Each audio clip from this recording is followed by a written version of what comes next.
Big TV భక్తి సమాచారం WhatsApp ఛానల్లో జాయిన్ అవ్వండి. అన్ని విశేషాలు ఎప్పటికప్పుడు తెలుసుకోండి. నామం ఏం చేసింది? నామిని తీసుకొచ్చింది. భగవంతుణ్ణి దగ్గరగా తీసుకురావాలి అంటే తేలిక మార్గం ఏది? భగవన్నామమును భజించుటయే. ఎవరు ఇంట్లో భగవన్నామాన్ని ఎప్పుడూ పలుకుతూ ఉండడం అలవాటు చేసుకున్నారో అలాంటి వాళ్ళ ఇంట్లో ఎవరుంటాడు? భగవంతుడే ఉంటాడు. భగవంతుడే ఉన్న ఇంట ఆపదలు ఎందుకుంటాయి? ఉండవు. ఆ ఇంట అందరూ ప్రశాంతంగా ఉంటారు. అందుకే పూర్వం చూడండి, పల్లెటూళ్ళల్లో ఆ ఇంటి యజమానులు వాళ్ళు ఏమీ తెలియని అమాయకులైన రైతులైనా కూడా ఎప్పుడు భగవన్నామాన్ని పలుకుతూ ఉండేవారు.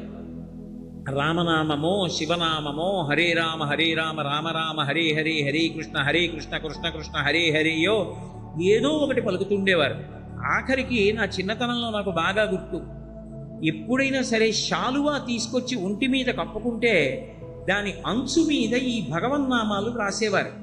హరే రామ రామ రామ హరే హరే అనో, లేకపోతే శివ శివ శంకర శివ శివ శంకర శివ శివ శంకర అని రాసి ఉండేది. ఎందుకో తెలుసా?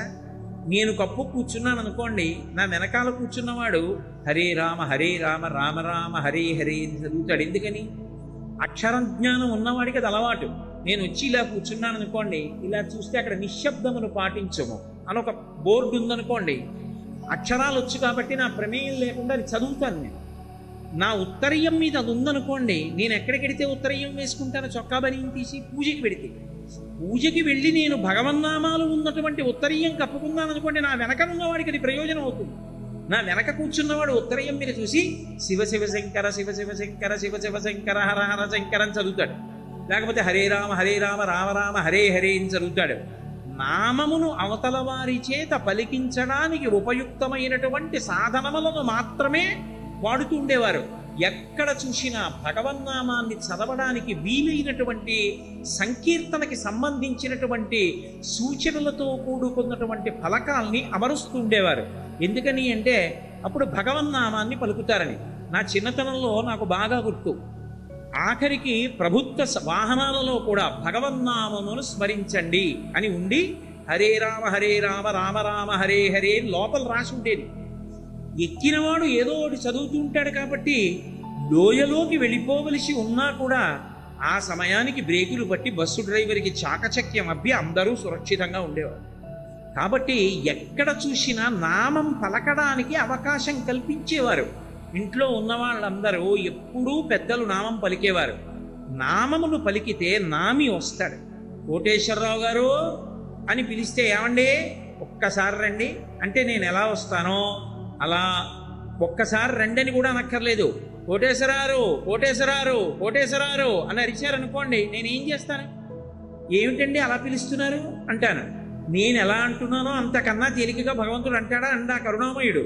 కాబట్టి భగవంతుణ్ణి తెచ్చుకోవడానికి తేలిక మార్గము భగవన్నామ సంకీర్తనమే. నామమును తీసుకొస్తుంది.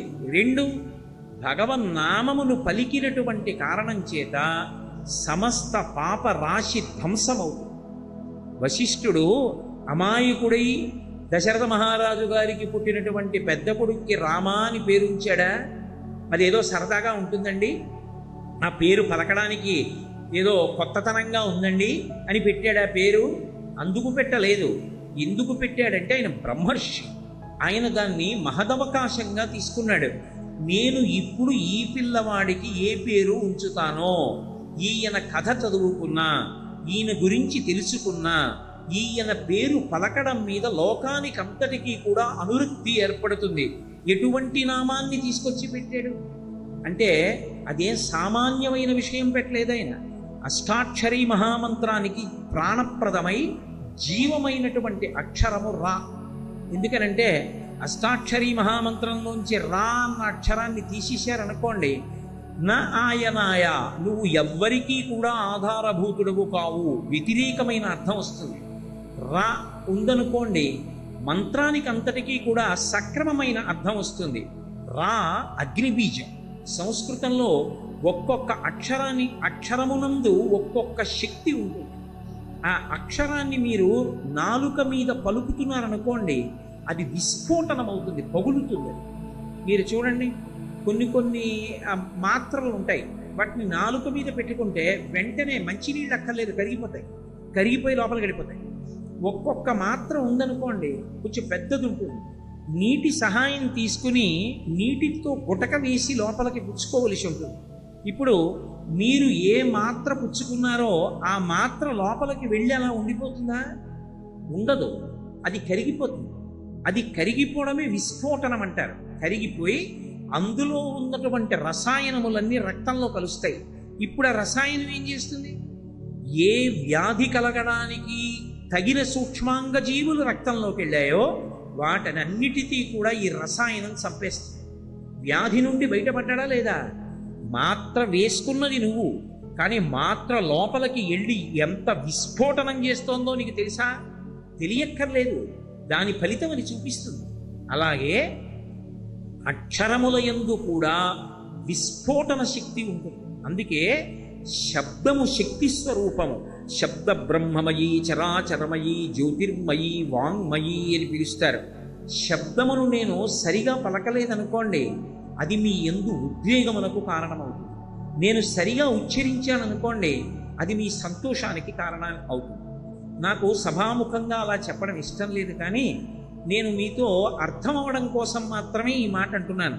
నేను ఎవరి దగ్గరికో వెళ్ళి మీ అమ్మగారు ఉన్నారా అండి అని అడిగాను అనుకోండి, లేదా మీ నాన్నగారు ఉన్నారా అండి అని అడిగాను అనుకోండి, ఎంతో సంతోషంగా మా నాన్నగారు ఇంట్లో ఉన్నారు లేరు చెప్తారు. మీ అమ్మగారి మొగుడు ఉన్నాడా అండి అని నేను అడిగాను అనుకోండి, ఇప్పుడు మీ నాన్నగారు ఉన్నారా అండి అనే నేను అడిగాను, అందులో తప్పేం లేదు. కానీ మీ అమ్మగారి మొగుడు ఉన్నారా అండి అని నేను అడిగాను అనుకోండి, బుద్ధి ఉందా నీకు, మాట్లాడటం వచ్చా అని అడుగుతారు. శబ్దమునకు అవతల వారి యందు ఉద్వేగమును కానీ శాంతిని కానీ నింపగలిగిన శక్తి ఉంటుంది. అది విస్ఫోటనం అంటారు. అది ఒక్కొక్క అక్షరం విస్ఫోటన శక్తితో ఉంటుంది. మంత్రములకు ఉండేటటువంటి గొప్పతనం అక్కడ ఉంటుంది. బీజాక్షరములు అంటారు. బీజం అంటే విత్తనం. విత్తనాన్ని నేను మీకు ఉదాహరణ చెప్పాలంటే, ఓ చిక్కుడు గింజ తీసుకెళ్ళి నేను మట్టిలో పెట్టి నీళ్లు పోసాను అనుకోండి, ఆ చిక్కుడు గింజ బద్దలవుతుంది, రెండు కింద చీల్తుంది, మధ్యలోంచి అంకురం బయటికి వస్తుంది. అది విస్ఫోటనమై పగిలితే తప్ప అంకురం పైకి రాదు. అలాగే స్వరంతో బీజాక్షరాలు మంత్రంలోవి పలుకుతున్నారనుకోండి, అవి లోపల విస్ఫోటనమవుతాయి. విస్ఫోటనమై ఒక్కొక్క మంత్రాన్ని చదువుతున్నప్పుడు, జపం చేస్తున్నప్పుడు ఒక్కొక్క రకమైన శక్తి లోపల ఆవిర్భవిస్తుంది. గాయత్రీ మహామంత్రాన్ని చాలా బాగా జపం చేశాడనుకోండి, బుద్ధి పరమేశ్వరుడి వైపుకి తిరిగిపోతుంది, అంకితమైపోతుంది బుద్ధి. ఇక ఏదీ కోరుకోదు, భగవంతుడిని ఒక్కడనే కోరుకుంటుంది. ఆయన కోసం ఎంత త్యాగమైనా చేస్తుంది. ఆ శక్తి వచ్చేస్తుంది గాయత్రి చేసిన వాడికి. అలా అష్టాక్షరీ మహామంత్రానికి ప్రాణప్రదమైనటువంటి రా అనబడేటటువంటి బీజాక్షరమునందు అగ్ని ఉంటుంది. ఆ అగ్ని ఏం చేస్తుంది అంటే, దానికి ఉండే శక్తి అది కాలుస్తుంది. అది దేన్ని కాలుస్తుంది అంటే పాపములను కాల్చేస్తుంది. దానికి ఆ లక్షణం ఉంది. పాపరాశిని కాల్చగలిగినటువంటి శక్తి రా అనబడేటటువంటి అగ్ని బీజమునకు ఉంది. మా అమృత బీజం. అమృత బీజమైన కారణం చేత మళ్ళీ పాపములు చెయ్యాలనేటటువంటి ఆలోచన లోపలికి రాకుండా, ఇంద్రియముల లోపలికి విషయ సంబంధమైనటువంటి ఆలోచనలు రాకుండా పవిత్రమైన ఆలోచనలే కలిగేటట్టుగా, అటువంటి వాటినే చూడాలనేటటువంటి ఉద్దేశం అమృత బీజం కల్పిస్తుంది. అందుచేతనే రామ అని ఉంచారు. రా అంటే నోరు తెరుచుకోవాలి. రా అన్నప్పుడు నోరు తెరుచుకోవాలి, మా అన్నప్పుడు మూసుకోవాలి పెదవులు. రా అంటే తెరుచుకున్నప్పుడు పాపములు కాలిపోయి బయటికి వెళ్ళిపోతాయి. మా అన్నప్పుడు అమృత బీజం కాబట్టి కవాటం మూసుకుపోయి మళ్ళీ పాపములు లోపలికి వెళ్లకుండా కాపాడు. కాబట్టి రామ దేని కొరకు ఇచ్చారు వశిష్ఠ మహర్షి? పాపరాశి ధ్వంసం చేసుకుని కలియుగం వస్తోంది కాబట్టి, ద్వాపర యుగంలో ఇంకొక పాదం పోతోంది కాబట్టి ధర్మానికి, తరువాత వచ్చే కలియుగం ఇంకా ప్రమాదం కాబట్టి భగవన్నామాన్ని పట్టుకుని అందరూ తరించడానికి వీలుగా శ్రీరామనామాన్ని పెద్ద కొడుకు అయినటువంటి రామచంద్రమూర్తికి ఉంచారు.